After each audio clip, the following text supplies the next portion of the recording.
আশ্বাসের ৯ মাস পরেও বাস্তবায়ন হয়নি ইবতেদায়ী মাদ্রাসার জাতীয়করণ প্রক্রিয়া। ফলে এক দফা দাবিতে টানা ২০ দিন জাতীয় প্রেসক্লাবের সামনে অবস্থান কর্মসূচি পালন করেছে স্বতন্ত্র ইবতেদায়ী মাদ্রাসার শিক্ষকরা। আন্দোলনের মুখপাত্র মোখলেসুর রহমান বলেছেন, দাবি মানা না হলে রোববার যমুনামুখী লং মার্চ কর্মসূচি পালন করবেন তারা। মনিরুল ইসলামের রিপোর্ট। জাতীয় প্রেস ক্লাবের সামনে শখানেক মানুষ বসে আছেন।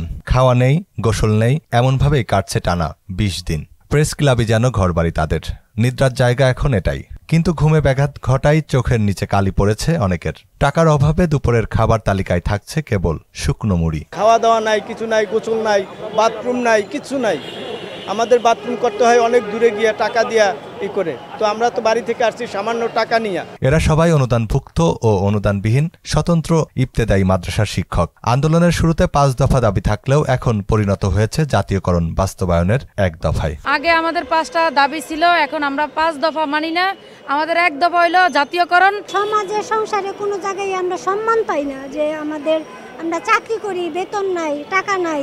শিক্ষকরা বলছেন, আমলাতান্ত্রিক জটিলতা ও প্রতিহিংসার কারণে আন্দোলন অব্যাহত রাখতে বাধ্য হচ্ছেন তারা। বিভিন্ন অজুহাতে চাকরি জাতীয়করণের প্রক্রিয়া ঝুলিয়ে রাখা হয়েছে। সরকার সবকিছু দিতে পারে, কিন্তু আমাদের এই স্বতন্ত্র ইবতেদায়ী মাদ্রাসার বেতন দিতে পারে না, এটা সরকারের ব্যর্থতা।